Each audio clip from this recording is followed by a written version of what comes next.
Psalm 145, I will exalt you, my God the King. I will praise your name forever and ever.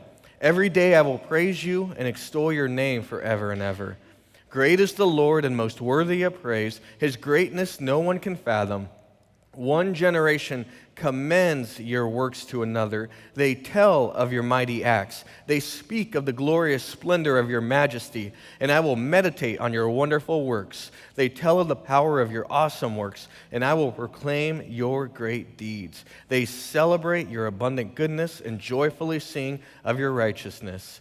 The Lord is gracious and compassionate, slow to anger and rich in love. Join me in prayer.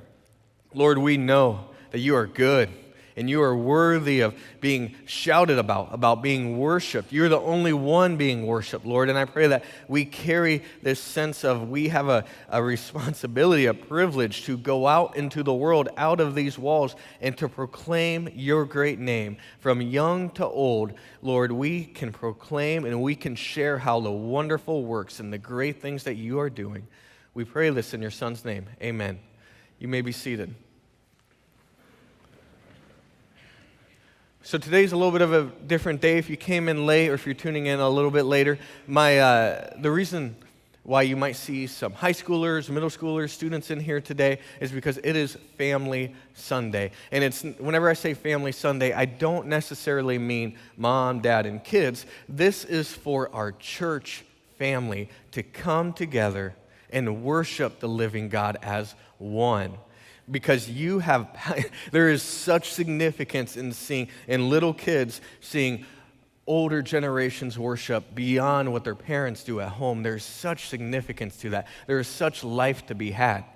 And today's a special day because we're going to be talking about Psalm 145. But before we do that, I want to frame your mind to think of it like this. This morning, think of it like a Thanksgiving dinner, right? And we're all sitting around the Thanksgiving dinner table, and being a gregarious individual, I'm probably at some point, like I normally do every year, stand up and say things to get under people's skin. Some people call it older brother syndrome. That's what I have. I just try to push people. I don't know. It just happens before I even know what happens. So this morning, I'm going to challenge you a little bit. I'm going to push you and get under your skin a little bit. And not only that, I'm also going to ask you to do something incredibly different, something we haven't done at the end of this sermon, at the end of this service. I'm going to ask you to try to do something different. So like I said, think of this morning as just a Thanksgiving dinner where we're all gathering around, and I'm your crazy, overly political uncle who's going to be stirring up the pot. So with that, we read out of Psalm 145 this morning. Normally, we would break the psalm down piece by piece and then tie it all back together in one central main point. But since we have some younger kids, I'm going to cut the sermon down by about 10 or 15 minutes. So as a result, we're going to focus linearly on one specific verse. Psalm 145, verse 4, where it says, one generation commends your works to another. That word commends is not a great translation. The Hebrew word that is actually used there is the word shabach. You got to get the guttural in there. Shabach. What it means to shout or be loud. And it's in the PL tense. So in English we have past, present, future tense. In Hebrew they have like 3 extra tenses just for fun. And the PL tense means to take it to the extreme. So the idea here is that one generation is shouting the glories of God like a raving lunatic. It's not this soft word of commend, oh, good job, this is great. It is to be a raving lunatic. I compare it to magnifying your voice. That's why I picked this because it magnifies your voice and it makes you look a little silly carrying a lasagna-style soup up on stage.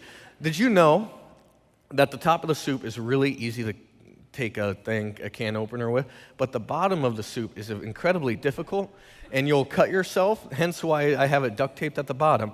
But the point being, I cut myself last night, and the point being, we are called to be like raving lunatics, one generation to the other. The older generation is like a raving lunatic saying, this is God, this is who He is, this is how you live your life, and He's good. The younger generation says, yes, we hear, we understand, and we see him working in our lives as well. And it goes back and forth, back and forth. And when this comes together, it is a beautiful thing. It is a beautiful thing. Let me give you an example of what I mean by this, the beauty that's there. There was this Eskimo tribe that lived on the beaches of Alaska, and every other week, the older men would take the younger men with them on these hunting trips for like 2 or 3 days. And the older men would be with the younger men. Every other week, they'd go hunting. And basically, the older men would, when they gathered together, they would start to kind of poke at each other and make fun of each other. And the younger men saw that and was like, that's what it means to be a man, to make fun of other people, right? To be silly. And then if an older man lost his spouse or lost a family member, they would see the younger boys would see the older men come around that older man and support and uplift him. So the younger generation would say, I see it. Younger men make fun of, or older men, to be a man is to make fun of each other and be silly, but it's also to support one another. And then, whenever it came time to actually go hunt, the younger generation would see the older men basically go from being silly to putting on their game face. And they would sit on the shores of the beach for hours on end in absolute silence, waiting for the right moment, waiting for that seal to come up onto the beach and get to the right place. In the book I was reading, it referred to the older generation as old-timers. So the author said the old-timers swore like the men just naturally knew at the right moment, because they were so unified, when to stand up slowly and then use their weapons to shoot the seal. And they would shoot at the same time without any kind of signal, because the unity was so strong amongst the men. And the younger generation saw this and said, this is what it means to be a man. Essentially, the older generation was saying, this is the way of manhood. This is how you live. This is how you support your family. And the younger generation would say, yes, we get it. We want to model that behavior. We understand what it means to walk in these paths. And we see this every week here at Cornerstone, don't we? We have teachers in our children's ministry who sometimes they'll volunteer for 3 months, sometimes they'll volunteer for a year, but essentially they put together an hour's worth of a lesson throughout the week, and then they go teach the kids who God is, what he does, and they repeat his glories to the kids. And then the kids go into a small group with their small group teacher, and they just have discussions about this. And the kids are talking about who Jesus is and what he's done. And here's what's cool. After a couple months ago, we had about 3, 5, or 6-year-olds commit their life to Christ. Essentially, they heard a lesson from the teachers. They went home and talked about it with their parents, and their parents led these three boys to Christ.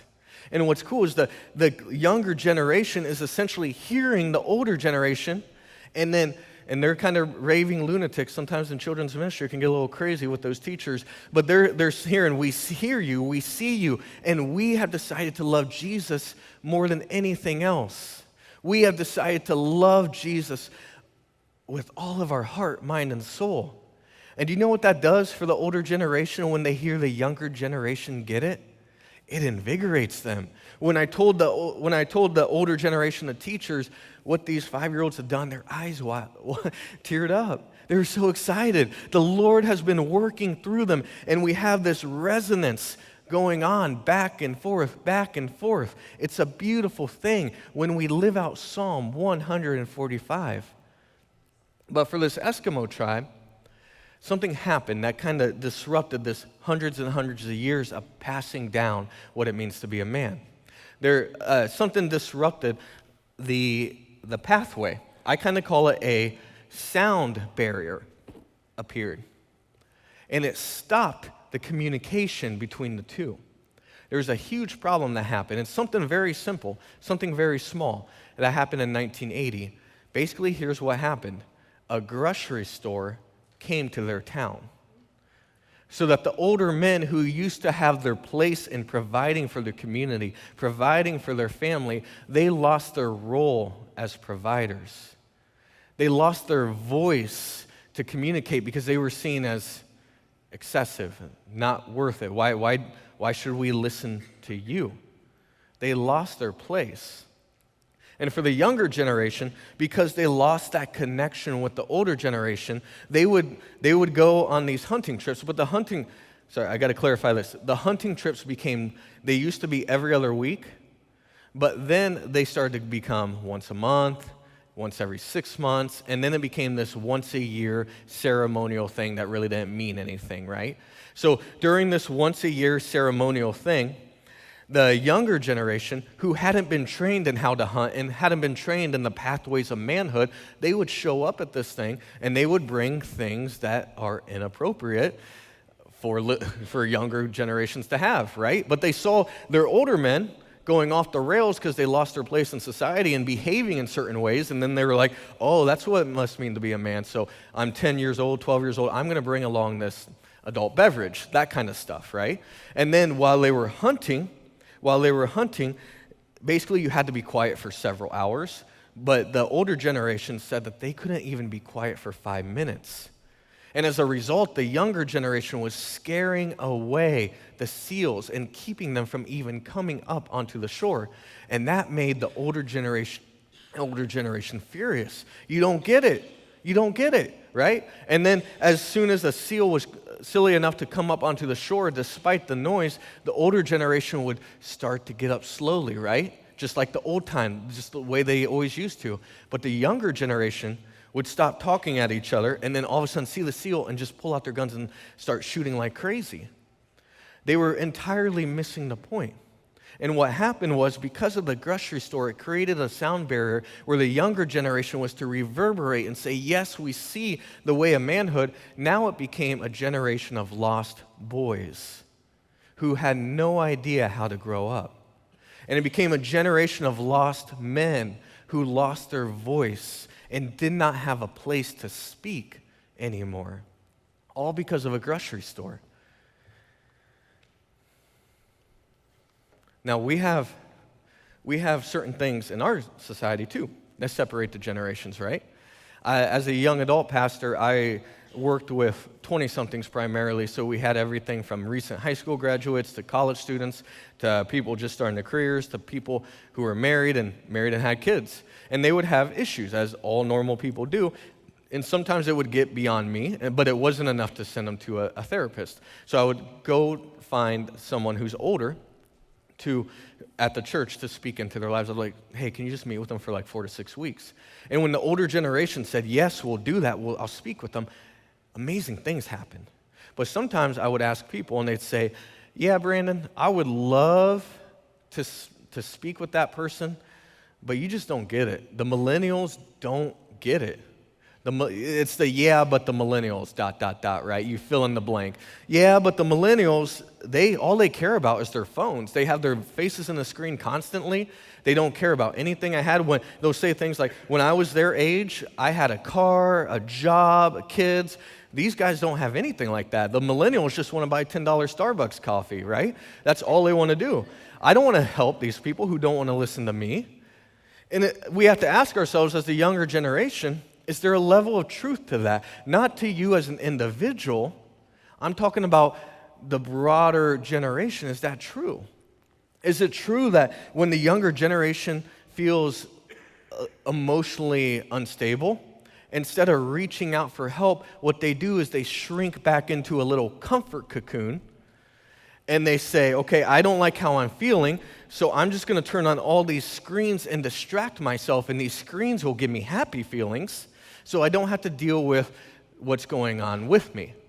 And if, let's say, a younger generation gets married and has kids and they have marital problems or kid problems, instead of reaching out to an older generation and saying, how did you do this? How did you help this? That's awkward to reach out like that and ask questions. Instead, they slip into their comfort cocoon and Google, how do I handle this issue with my child, and take the first 3 answers that come up. Instead of listening to what the older generation could advise, they listen to the first 3 articles that come on Google, right? So there's this idea of living in a comfort cocoon. There's an idea of, yes, Psalm 145 says that they are to be raving lunatics shouting out the glory of God and how he's working in their life and in their generation, but the younger generation has essentially put the can down and disappeared into their little comfort cocoon. That's the younger generation. Like I said, my role today is to be that overly political uncle and get under your skin. So let's talk about the older generation now. Let's talk about the barriers that they bring. I would describe the older generation as doing something akin to this. Here's the issue, here's the problem. Let's kick it down the line. Someone else can deal with it. This started in the 70s and then really peaked in the 2000s. I could teach my kids about Jesus, or I could just drop them off at the church. And the church will teach them about Jesus. They'll teach them how to pray. I don't need to have any kind of those conversations. I could talk to my kids about adulthood and prepare them, or I could just let the school system do it, right? There's a process of kicking the can down the road, saying it's someone else's responsibility. And if on the chance that a younger generation does reach out to the older generation, say, I need help, a lot of times whenever I've connected people, I'll get this response back of, yeah, but the older generation just told me that I don't have my priorities right because when I was their age, because they said when I was their age, I had this, this, and this. I had a car, I had a family, I had all this. And they basically said to get my priorities right. And I would actually argue that that makes sense, but you're comparing different financial situations from the older generation being young adults to the young adults now. There's a huge difference. You're comparing apples to oranges, specifically in the generation, in the financial world. Because here's what happened. Here's what I mean. The greatest generation came back from World War II, and they had lots of kids, a lot of kids. The greatest generation had the baby boomer generation. And the greatest generation said, you know what? We want to invest in our kids. We want to show them the goodness of God by investing in our kids. And this is how they invested in their kids. They taxed themselves. In 1946, they started taxing themselves. Some people got taxed like 92% of their income. All the way to 1960s, people were being taxed all the way up to 72 or 70, it doesn't matter, 70% of their income, right? They were taxing themselves at absurd rates so that they could build great things. They could build up the country. The greatest generation decided we are going to tax ourselves a lot so that we can build an infrastructure, aka 50,000 miles of interstate highway, and we're going to pay that in full. And that's going to be a blessing. We're going to build power grids, power reactors. We're going to build bridges. And the greatest generation said, we're going to pay for that in full. But then, when it came time for the baby boomers to make those political decisions, they could have said, we are going to bless you guys with the upkeep of this. We don't need to build anything new. We just need to bless with the upkeep. The baby boomers said, you know what? We're not going to raise taxes and fix this. Instead, we're going to wait until something starts to break, and then we'll take out loans to fix it.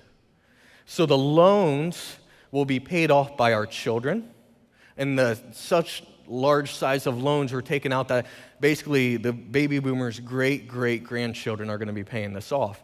This is why our national debt went from 33% to 35 years later being 102% in debt because of all these loans that were taken out, because of all of the kicking of the can down the road.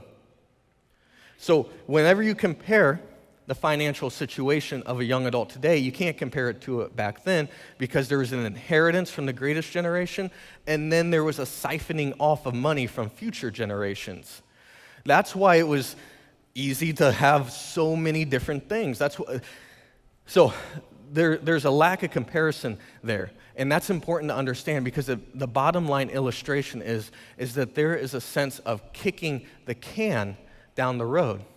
And I'm not saying all the older generation was like this. There were people who fought against this mentality. There were people who said this was not the right way to go, right? Just like not all young adults live in a comfort cocoon. And actually, here's what's really cool. We have young adults in this church, we have students in this church that have not been in a mission trip. Our high school and middle school has not been on a mission trip in over, I think, 5 or 6 years. And now, this upcoming summer in July, we have 29 people going on a mission trip to Harrisburg, Pennsylvania. And guess what? It's going to be hot, it's going to be difficult, and it's going to require a lot out of these students. But these students are not living in a comfort cocoon. They're stepping out to glorify God, to learn about how to glorify God. They're doing amazing things. On top of that, we have last year at this time, we had in our young adult program, we had 3 people total who had any experience, any kind of training leading a young adult or leading a small group. That's highly problematic because I'm looking at like a structural kind of thing, and I'm saying because we only have 3, our ceiling for what we can actually do is quite low. It's quite low. So we went to the high school leaders, the older high school leaders, the seasoned veterans, and we asked them, hey, you're doing a great job discipling students. Would you mind expanding what you're doing and bringing alongside a young adult with you and training them in how to lead a small group? And Scott Patricus, even though he's a part of the younger generation, he had a large part of this too. And the high school leaders had a large part of this too. And we went from 3 young adults who had any kind of training in leadership for church leadership all the way to 9 in a matter of a year. That raises the ceiling of what we can do, right? And that's why we're doing things like a weekend away, right? Now, a retreat, a leadership retreat for young adults this upcoming summer. We are so excited about that. But we went from 2 young adult small groups to now we have 4 young adult small groups. We're seeing this progression, this leadership development, all because the older generation in our high school ministry said, yes, we will invest not only in high school students, but also in the leadership of young adults. That's huge. That makes huge impact. And we have other things happening too, like the Ellsworths. They're going to be teaching classes for young marrieds. It's amazing what can happen when generations pick up the can and they start to glorify God. It's amazing what can happen when they step forward and say, I want to be a part of this. I don't want to live in my comfort cocoon. I don't want to kick the can down the road. This is where I draw the line. This is where I stand. When that happens, amazing things happen.